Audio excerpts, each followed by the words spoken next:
The NFL scouting combine rolls on, and the Houston Texans have been busy.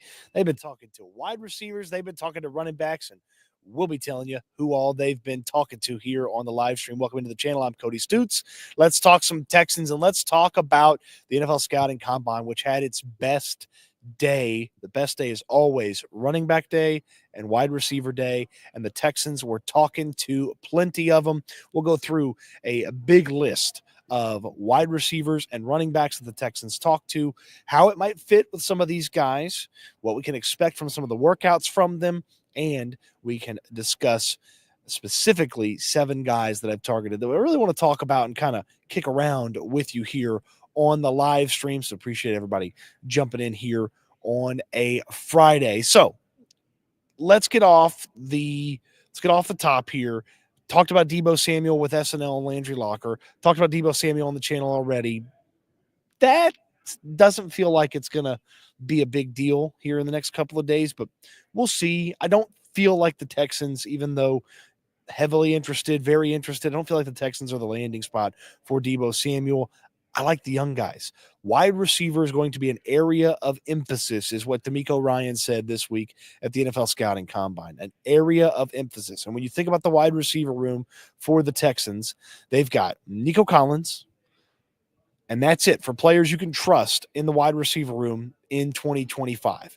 Nico Collins is the only player you trust in the wide receiver room in 2025. It's an area of emphasis. So, how do you improve the room? How do you get to a respectable wide receiver room that's going to help out Joe Mixon, Nico Collins, CJ Stroud, and everything else on that offense? And new offensive coordinator Nick Caley is going to have to figure out and how he can put his stamp on the offense with whichever wide receivers they end up adding to the equation. And along the lines of where they talked with the tight ends, it felt like the Texans had a type of wide receiver that they were chasing and they were trying to get to. They didn't talk to many of the smaller wide receivers or a little bit slight wide receivers. Not saying they didn't talk to any of them, but Matthew Golden from Texas, they didn't talk to him. Didn't have a scheduled interview with him. Luther Burden from Missouri didn't have Burden wasn't saying if he had scheduled interviews with anybody or wasn't revealing who, but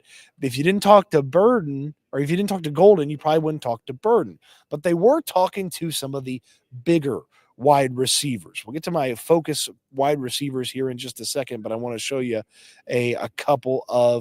I want to talk a little bit about a couple of the bigger ones like Jack Besh. We've talked about him here on the channel before. Nick Nash from San Jose State, who was one of the most productive wide receivers in college football this past year, 16 touchdowns and almost 1,400 receiving yards for San Jose State.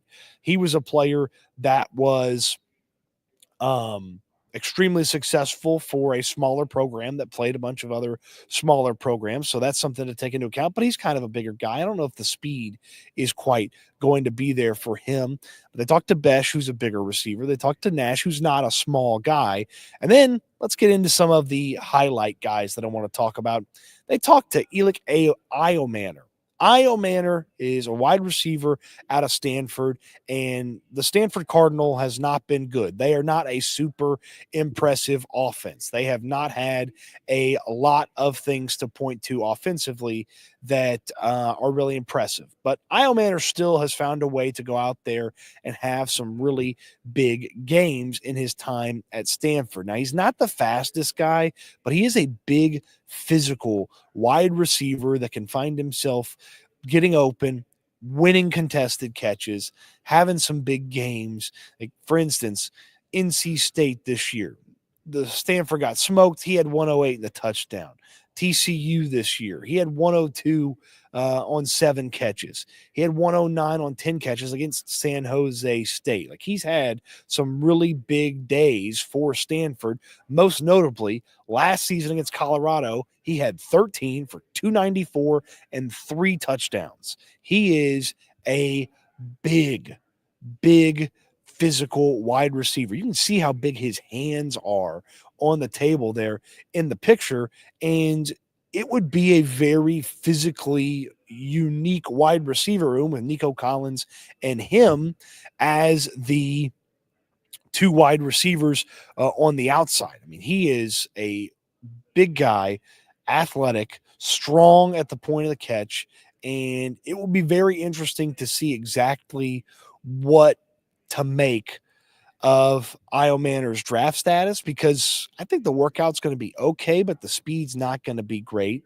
But the tape is going to be a big positive, and there's going to be some projection to Ayomanor as well as, hey, can this guy turn into a big time player? Can he be a consistent wide receiver for us? Can he survive with some of the speed limitations and quickness limitations? He said that his interview with the Texans, very laid back, chill. There wasn't a lot of pressure like some of the other interviews. So I thought that was a unique note, because D'Amico Ryan said earlier this week, they want to make it comfortable and conversational for the players when they get in there to talk a little bit about who they are, why they play football, what's their story, where do they come from, and things like that. So Eli Ayomanor is the first focus player here for us, of the players the Texans talk to. Another big guy, another big player. We'll talk about him in just a second. But of course, I want to let you guys know it's Food Review Friday. Okay. It's Food Review Friday, and I did not skimp for Food Review Friday. I went to St. Elmo's and got the famous St. Elmo's shrimp cocktail to try for you and give an official Cody Stoots YouTube channel, Food Review Friday, score for it. It's one of the rare times I've actually tasted the item before, but we're going to get an official score here on the channel for you with Food Review Friday. Now back to the wide receivers. Jayden Higgins, wide receiver from Iowa State, super productive, played for the Cyclones for a few years, and man, Higgins was really, really good at the Senior Bowl, and him talking today was really good. He was talking about how he wants to go out there and he wants to prove to every team when they turn on his film that, hey, I am a red zone threat.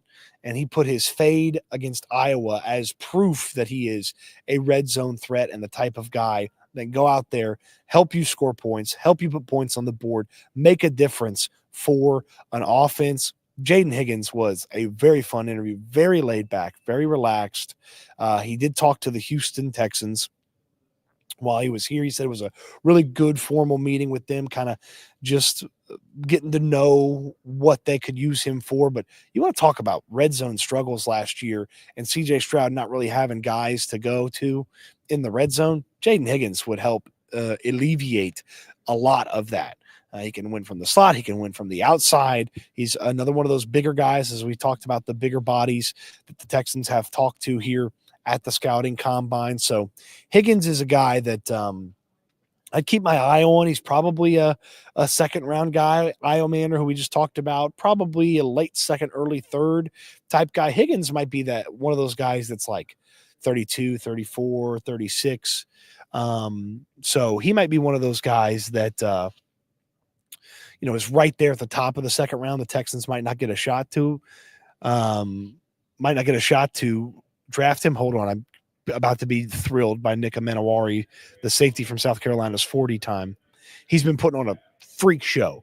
40-inch vertical at 220 pounds and 6'3", over 11 feet on the broad jump. And if he runs a quick 40, the Texans may not get a shot at this guy, but my goodness, am I enamored with him. Oh my God, he's fast.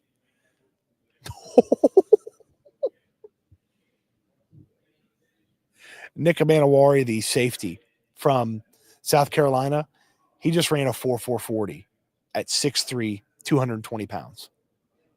He is a wrecking ball at the safety spot. I need that man at 25. Him and Kalen Bullock as safeties with Derek Stingley and Kamari Lassiter. Oh, my goodness. Oh, my goodness. Yeah, people weren't worried about if he was fast enough to be Derwin James and athletic enough to be Derwin James. I think he's on his way. Oh, my gosh. Woo. That was impressive. Okay, more about these wide receivers that are going to have to get open against guys like Nick Amenawari. Let's talk about Pat Bryant here. And I talked a little bit about Pat Bryant at the Senior Bowl, but he said he had a really fun meeting, really, really good meeting with the Houston Texans. And Bryant is the type of guy that is a jack of all trades and a master of none. He's not the fastest guy, but he's fast enough to get open. He's not the strongest guy, but he wins his fair share of 50-50 matchups. He's not really totally only an outside guy, and he's not really totally only an inside guy. Pat Bryant is a do-it-all mid-round pick that gets into your building. You fine-tune some of the things that you can with coaching, and you turn Pat Bryant into a consistent and reliable player. I don't know that Pat Bryant's ever going to be like, he's your number 2, he's a 1,000-yard receiver, he's incredible, he's amazing. I don't know that Pat Bryant's ever going to do that, but if he turned into a player that, on some seasons he's giving you 600, some seasons, oh man, he has a really good season, like 800 and a couple of catches. Oh, well, 400 yards and 6 touchdowns, something like that.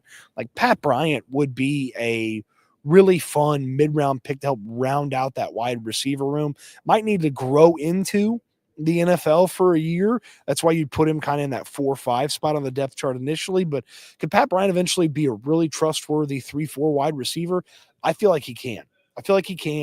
And so we kind of talked about that high second round guy in Jayden Higgins, that second, third guy with Ayomanor.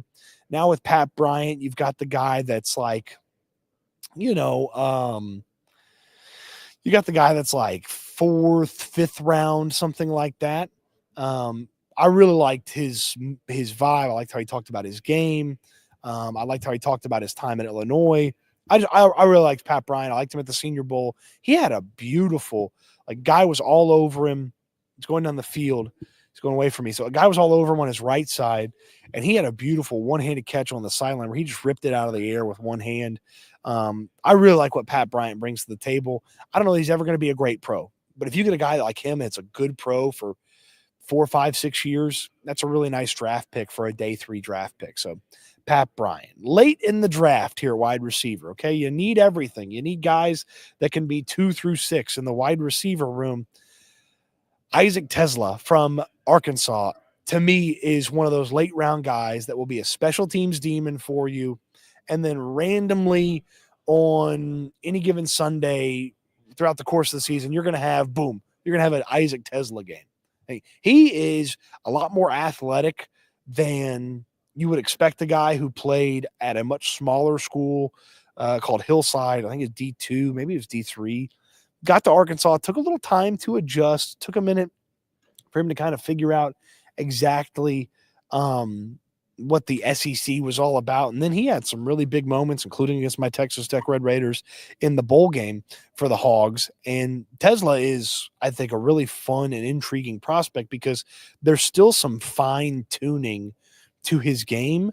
And he showcased some breakaway speed at the Senior Bowl where he just got behind guys, got really deep.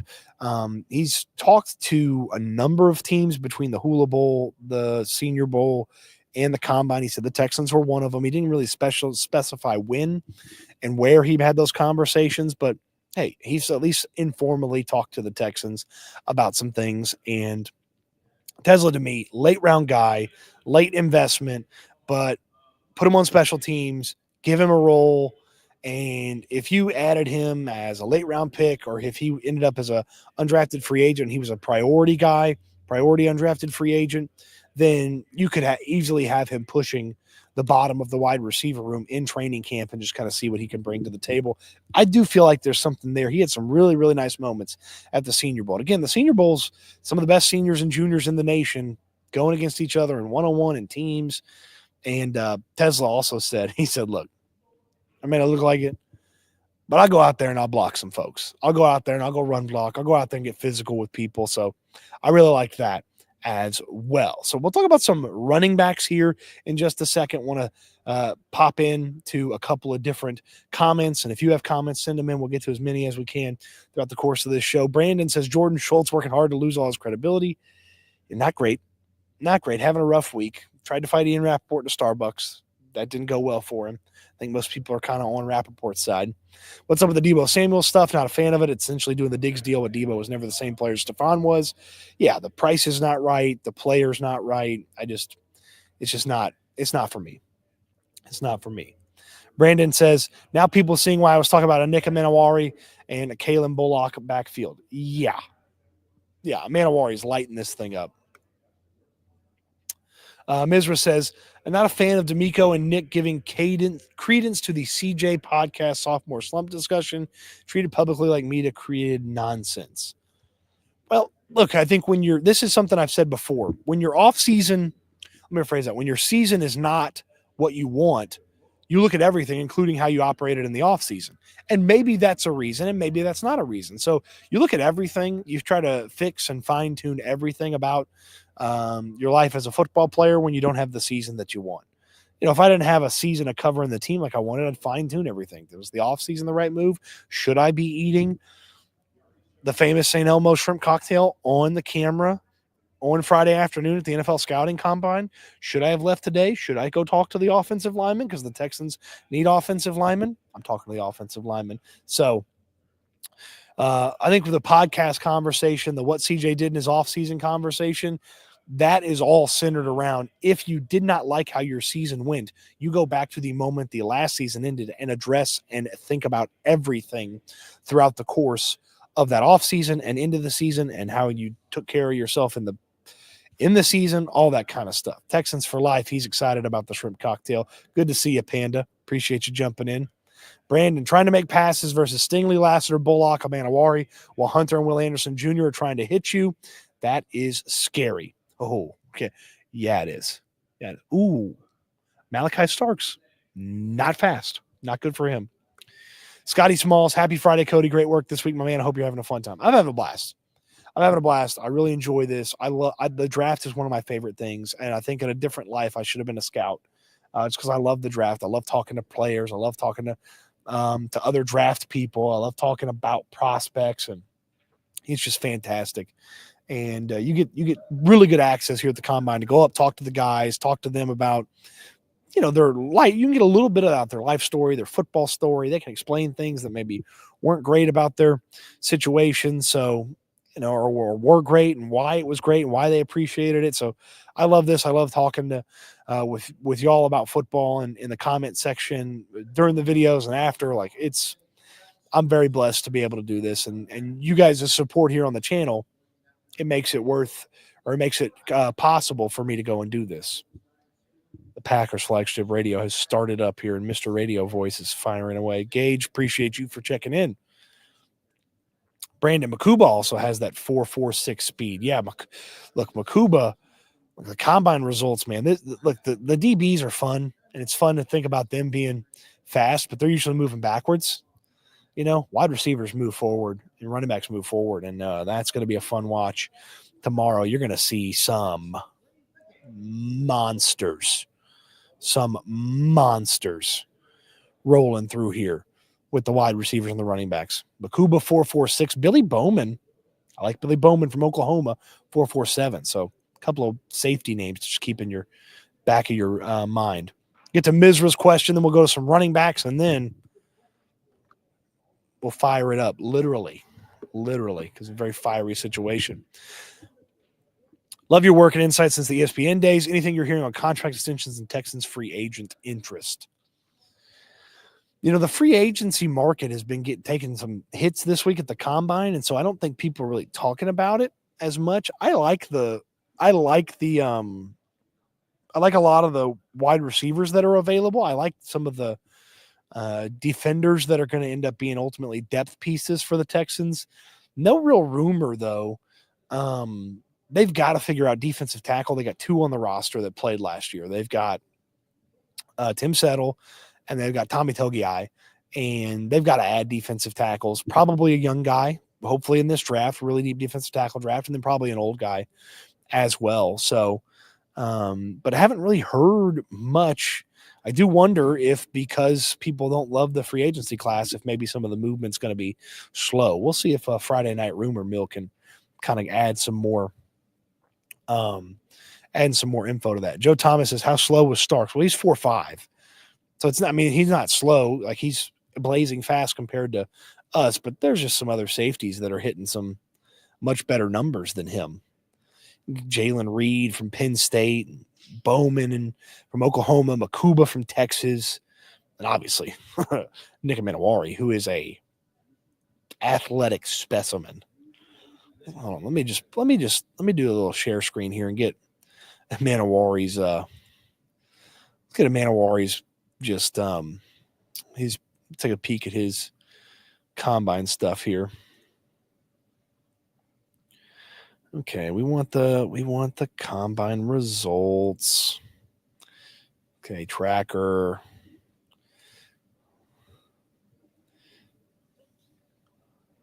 Okay.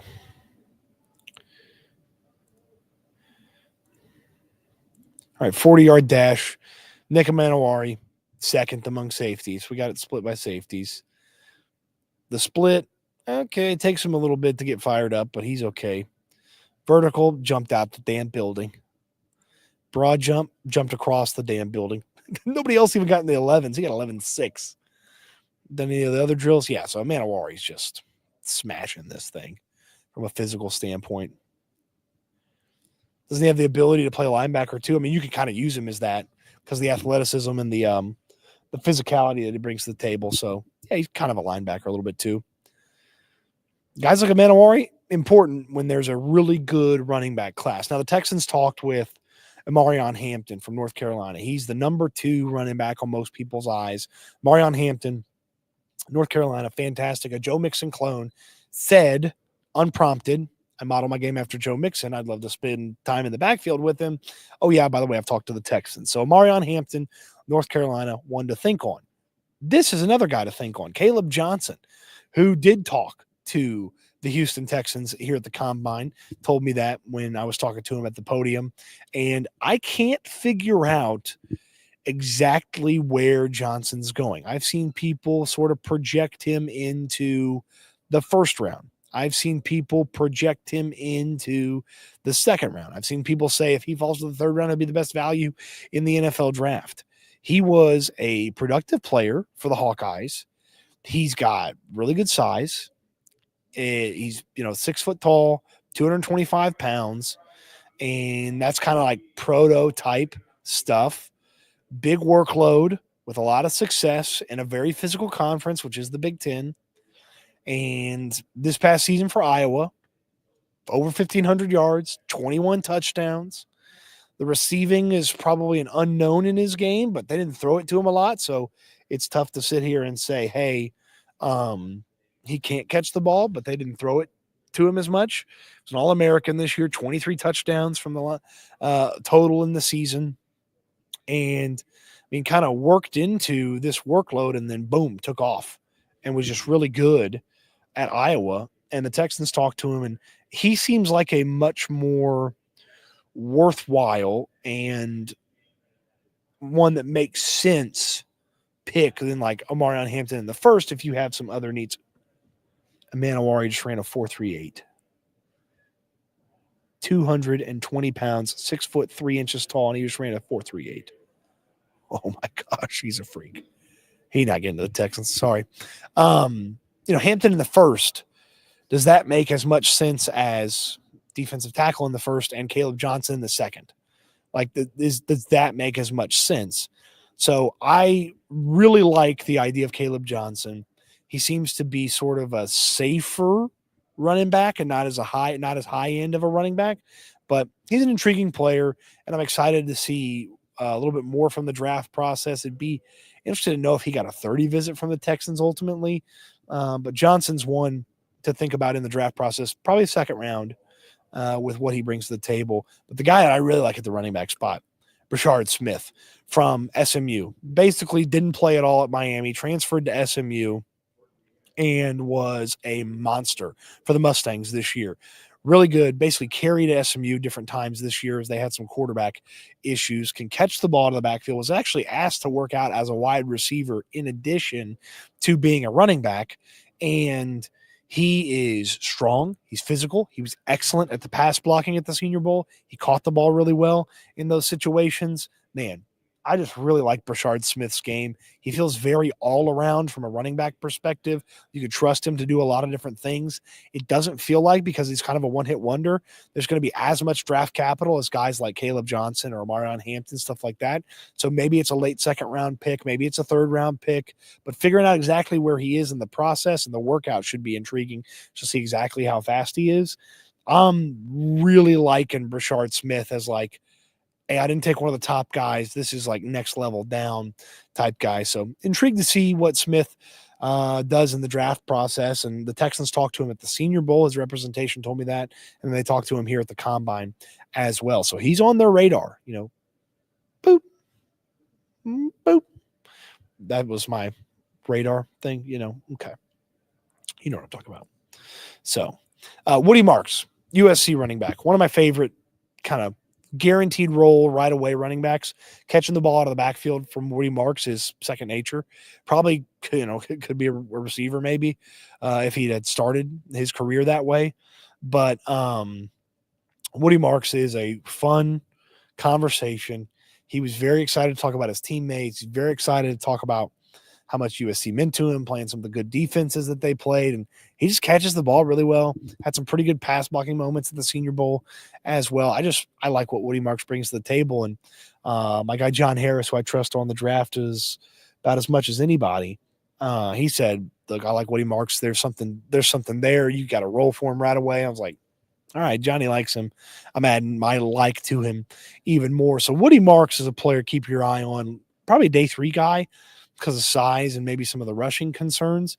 But I like Woody Marks from a guy that can go out there, catch the football, and again, have a defined role on day 1. Joe Mixon is your hammer. Joe Mixon is the guy that goes out there and takes care of most of the business. And then you got guys like Woody Marks who gives you enough from a rushing standpoint to trust him and not tip your hand and really show off what you're about when you're putting him on the field. So a little over 1,000 yards last year, 9 touchdowns from him, and then the receiving yards in his career. He's got 50% receiving yards from his rushing yards, 3,000 career rushing yards, Mississippi State and the USC, and then 1,500 receiving yards, again, Mississippi State and USC. And 2021, 502 receiving yards, which is really good for a running back, especially in the SEC. I like Woody Marks a lot, and I might even be underrating his running talent as well. So that will do it for the 7 spotlight players, the conversations as well. Offensive linemen left on the docket. Those poor guys, they roll in here. There's not many people left here at the Combine, only the grinders like me sticking around. And they already tore down all the big stages over there where the players do their interviews. So it'll be just me probably talking to the linemen tomorrow. Probably just be me. I'll just go to all of them, say, hey, did you talk to the Texans? No? Can you play guard and tackle? Okay. If you're a center, can you play guard? Okay. All right. Versatility is kind of a dirty word, but it's kind of good. Okay. Next. Yeah. So probably just be me talking to the offensive lineman, but I'm going to talk to them tomorrow. And should be a fun conversation, should be a fun one to get with them. And then tomorrow afternoon / evening, that's when the running backs run. That's when the wide receivers run. And that will be a lot of fun. And if you want to have even more fun with it, you know what to do. And that is PrizePicks. My friends over at PrizePicks have combine stuff for you. It's just predicting more or less on the predicted numbers here at the Combine. It's just predicting more or less. You play your first 5, you get $50 when you use my code Stoots, STOOTS. That's STOOTS. Today's the last day, actually. Friday here today is the last day to sign up for PrizePicks and get that promo offer. Play your first 5, get $50 headed your way. Today's the first day. But you can see all the different 40 times, and you're just going more or less on some of these numbers. I know I talked about my guy, Nick Nash. A lot of people think he's going to be way slower than this. A lot of people think Ollie Gordon's going to be way slower than this. Jaden Blue's going to be way faster than this. Let's see if we got Quinn Ewers. It's going to be a little bit slower than this. Raheem Sanders maybe going to be a little bit slower than this, even though his name's Rocket. So there's some fun stuff to do on PrizePicks. It's very simple, very easy. And I know football season is not close. It's the off season, but you got basketball, you got hockey. PrizePicks is so much fun. Play your first 5, get $50. Thanks to my friends at PrizePicks. Again, today's the last day to get that sign up. So play your first 5, get $50, and then have some fun with some daily fantasy. Basketball, baseball's fun on PrizePicks. They've done a great job supporting here throughout the run of football season, and I really appreciate them, and I appreciate all of you who've signed up for PrizePicks. And now for the moment that you've all been waiting for. The moment I've kind of been waiting for too, because I'm kind of hungry, is the famous St. Elmo's shrimp cocktail. Now, a little bit about St. Elmo's, the steakhouse, the famous steakhouse, the steakhouse that's famous for cocktail sauce and shrimp. But I digress. I want to show you how pretty the outside of St. Elmo's is. You can kind of see there's the shrimp cocktail with some, some beveraginos that they do here. But it is a beautiful bar. It is a very old steakhouse. The food is very good. The cream spinach is the best cream spinach I've ever had. The steaks were cooked well, the ones I had. And then the shrimp cocktail is great. They got a great wine thing. Saw Jim Nance there on Monday night. Saw Jim Nance there with Tony Dungy. Saw a bunch of other, media people. You got a couple of football players going in there, grabbing some food after they have some workouts or some interviews and stuff like that. And so they're known specifically for their shrimp cocktail. David asked, did we know if Besh or Royals talked to us? Royals from Utah State. Didn't get to speak to him. Big crowd. We were catching all the other ones, myself and Landry Locker. Jack Besh did talk to the Houston Texans after a Senior Bowl conversation. So Senior Bowl conversation and now combine for Jack Besh, TCU wide receiver. So this is their shrimp cocktail, and they fresh grate the horseradish in there. Okay. Fresh grated in there, and it's quite spicy. And for Food Review Friday, we're going to do the shrimp cocktail. And I'm a braver man than I thought I was going to be, because I'm doing this with a white t-shirt and very much red shrimp cocktail, and put my lemon on here. It adds to the flavor. It doesn't take away from the heat. Okay. I have one napkin to my name. So this ought to be a fun endeavor. And I don't have a hands-free microphone either. So a little bit of a disaster on Food Review Friday. So this will be a unique score here. We're going to rate the spiciness, and then we're going to rate the flavor, because you can make anything spicy, but how's the flavor when you put a tremendous amount of spice in the equation? Okay. How's the flavor? Anything can be just spicy for spicy's sake. Is the flavor good? So without further ado, and as I try not to spill, I'm going to get the most horseradishy bite that I can get. Usually I fast forward through the eating parts, but this one will be fun. We'll see just how warm, heat-wise, spice-wise, the shrimp cocktail is. Let's give it a one shrimp.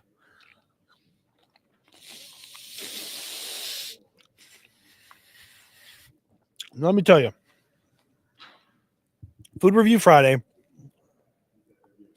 I can smell sound. Food Review Friday, usually I've not had the item, so it's a brand new taste for me. I've had the shrimp cocktail from St. Elmo's, and I will tell you, it is an excellent shrimp cocktail sauce. And I think the flavor is very good. The spice for most Texans is not going to be too spicy. Let's get another bite. I'll load this one up here.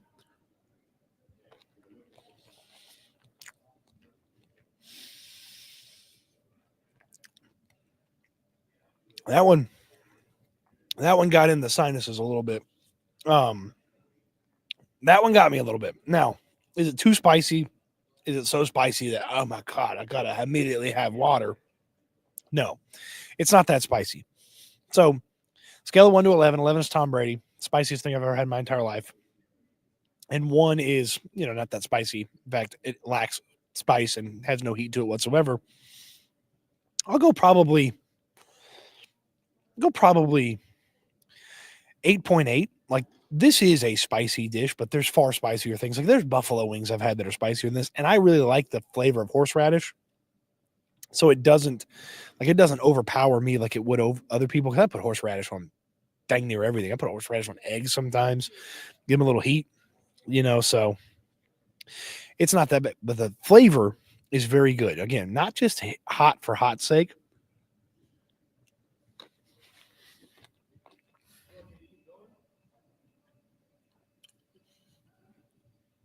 And they make a good in-house cocktail sauce, and then they throw a little horseradish in there. So the shrimp cocktail, again, it's 8.8 on the spicy, because it does have some heat. And not every bite is super spicy. It does have some heat and the flavor. The St. Elmo's Steakhouse famous shrimp cocktail. Flavor 1 to 11. 11's Tom Brady. We'll go with an 8.0. 8.0 on the nose, 8.8 on the spicy. It's a very solid appetizer, and you got to go, if you're in Indianapolis, to St. Elmo's once and get the shrimp cocktail. So we'll go with a 8.0 on the nose on the shrimp cocktail, and I'll go ahead and just get this bite as spicy as I can and see if this will work me here before the video ends.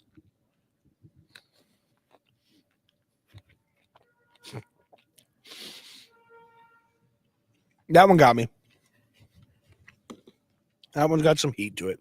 Okay, there's your St. Elmo's Shrimp Cocktail Food Review Friday video. Here's what I can actually tell you. Here's a little cheat code. Is if you get the onion rings or you have French fries with your meal, save your cocktail sauce and dip it in there, and it's really good.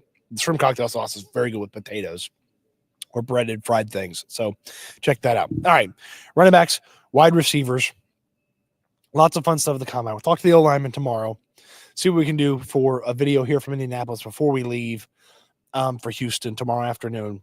If not, Houston football will have a little bit more detail from the running backs and wide receivers and some of the combine stuff here tonight on Houston football, or I guess tomorrow morning in the morning, Houston football. So check that out. Links in the description down below. Don't forget PrizePicks. Appreciate everybody for watching the video. We end the live stream the same way each and every time. It's my hope for you. It's my charge for you as well. I want you to eat good. I want you to sleep good. I want you to be good. And we'll talk Texans again soon. Thanks for watching, everybody.